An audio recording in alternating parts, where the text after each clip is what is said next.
Hello and welcome to What the Facts YouTube channel. Pahalgam Jammu and Kashmir ಅಲ್ಲಿರೋ ಒಂದು tourist place. 22 April ಮಧ್ಯಾಹ್ನ 2 ಗಂಟೆ 4 ಜನ ಟೆರರಿಸ್ಟ್ಗಳು ಬಂದು ಆರ್ಮಿ ಡ್ರೆಸ್ ಅಲ್ಲಿ ಅಟ್ಯಾಕ್ ಮಾಡ್ತಾರೆ. ಈ ಇಮೇಜ್ ನೀವು ನೋಡಿರ್ತೀರಾ, ಸೋಷಿಯಲ್ ಮೀಡಿಯಾದಲ್ಲಿ ತುಂಬಾ ವೈರಲ್ ಆಗಿತ್ತು. ಈ ಇಮೇಜ್ ಅಲ್ಲಿ ಇರೋದು ಲೆಫ್ಟ್ಮನ್ ವಿನಯ್ ನರ್ವಾಲ್ ಮತ್ತೆ ಅವ್ರ ಪಕ್ಕದಲ್ಲಿ ಕೂತಿರೋದು ಅವ್ರ ವೈಫ್. ಅವ್ರಿಗೆ 6 ಡೇಸ್ ಮುಂಚೆನೆ ಮದ್ವೆ ಆಗಿದೆ. ಹನಿಮೂನ್ಗೆ ಅಂತ ಈ ಟೂರಿಸ್ಟ್ ಪ್ಲೇಸ್ ಬಂದಿದ್ದಾರೆ. ಆ ಟೆರರಿಸ್ಟ್ಗಳು ವಿನಯ್ ನರ್ವಾಲ್ ಅವರ ಐಡಿ ಕೇಳ್ತಾರೆ.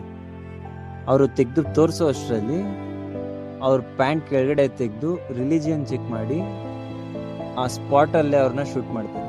ಈ ವಿಷಯನ ಅವ್ರ ವೈಫೇ ಮೀಡಿಯಾ ಮುಂದೆ ಹೇಳಿದ್ದಾರೆ. ಇನ್ನೊಂದು ಇನ್ನೋಸೆಂಟ್ ಫ್ಯಾಮಿಲಿ ನಮ್ಮ ಕರ್ನಾಟಕದಲ್ಲಿ ಶಿವಮೊಗ್ಗ ಇಂದ ಹೋದ ಮಂಜುನಾಥ್ ಮತ್ತು ಪಲ್ಲವಿ ಮತ್ತೆ ಅವ್ರ ಮಗ.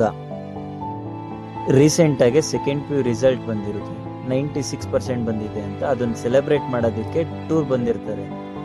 ಪಲ್ಲವಿ ಅವ್ರು ಹೇಳಿದ ಪ್ರಕಾರ ಅವ್ರ ಹಸ್ಬೆಂಡ್ ನ ಸಾಯಿಸಿದ್ಮೇಲೆ ನನ್ನನ್ನು ಸಾಯಿಸ್ರಿ ಅಂತ ಕೇಳ್ಕೊತಾರೆ ಆ ಕ್ರೂರಿ ಟೆರರಿಸ್ಟ್ಗಳನ್ನ. ಅದಕ್ಕೆ ಅವರು ನಾವು ನಿನ್ನನ್ನು ಸಾಯಿಸಲ್ಲ, ಹೋಗಿ ನಿಮ್ ಮೋದಿಗೆ ಹೇಳ್ಕೊ ಹೋಗು ಅಂತ ಹೇಳ್ತಾರೆ. ಇದೇ ತರ 26 ಜನ ಅಮಾಯಕರು ಬಲಿ ಆಗಿದ್ದಾರೆ. ಈ ಅಟ್ಯಾಕ್ ಇಂದ ನಾವು ಅರ್ಥ ಮಾಡ್ಕೋಬೇಕಾಗಿರೋದು, ಇಂಡಿಯಾದಲ್ಲಿರೋ ಎಲ್ಲಾ ಮುಸ್ಲಿಮ್ಸ್ ಟೆರರಿಸ್ಟ್ ಅಲ್ಲ, ಅವರು ನಮ್ಮದ್ದೇನೆ ಜಗಳ ತಂದಿಡಕ್ ನೋಡ್ತಿದ್ದಾರೆ.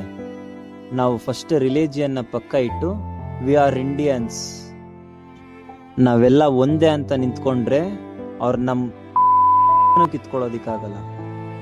ಈ ಅಟ್ಯಾಕ್ ಅಲ್ಲಿ ಸತ್ತೋಗಿರೋರಲ್ಲಿ ಒಬ್ರು ಸೈಯದ್ ಆದಿಲ್ ಹುಸೇನ್.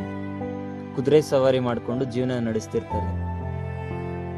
ಅವ್ರ ಫ್ಯಾಮಿಲಿಯಲ್ಲಿ ಅವರೊಬ್ಬರೇ ಸಂಪಾದನೆ ಮಾಡೋದು. ಅವ್ರ ಫ್ಯಾಮಿಲಿ ಎಲ್ಲ ಅವ್ರ ಮೇಲೆ ಡಿಪೆಂಡ್ ಆಗಿರುತ್ತೆ. ಲೋಕಲ್ ಪೊಲೀಸ್ ಮತ್ತು ಆರ್ಮಿ ಬರೋಕ್ಕಿಂತ ಮುಂಚೆ ಅಲ್ಲಿದ್ದ ಜನರನ್ನೆಲ್ಲ ಸೇಫ್ ಪ್ಲೇಸ್ಗೆ ಕರ್ಕೊಂಡೋಗಿದ್ದು ಇವರೇ.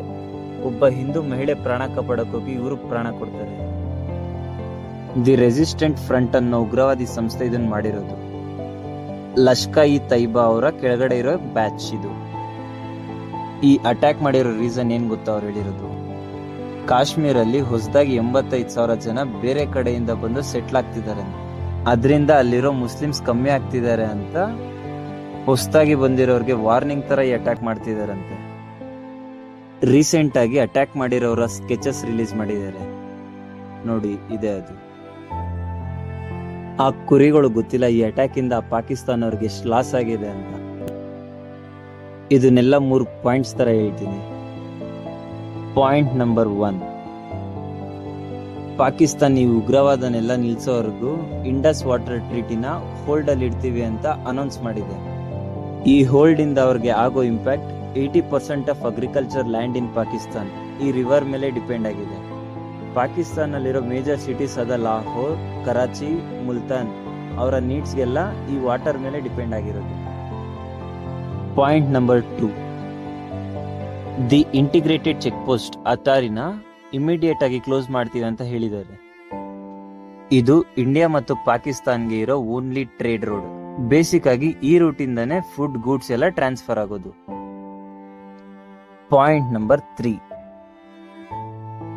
ಯಾರಾದ್ರೂ ಪಾಕಿಸ್ತಾನದಿಂದ ಅಫಿಷಿಯಲ್ ವೀಸಾ ಮತ್ತು ಪರ್ಮಿಟ್ಸ್ ಇಂದ ಬಂದಿದ್ರೆ ಅಥವಾ ಇಂಡಿಯಾ ಇಂದ ಹೋಗಿದ್ರೆ May 1 ಒಳಗಡೆ ಅವ್ರ ಕಂಟ್ರಿಗೆ ಅವರು ಹೊರಟೋಗ್ಬೇಕು ಅಂತ ಅನೌನ್ಸ್ ಮಾಡಿದ್ದಾರೆ.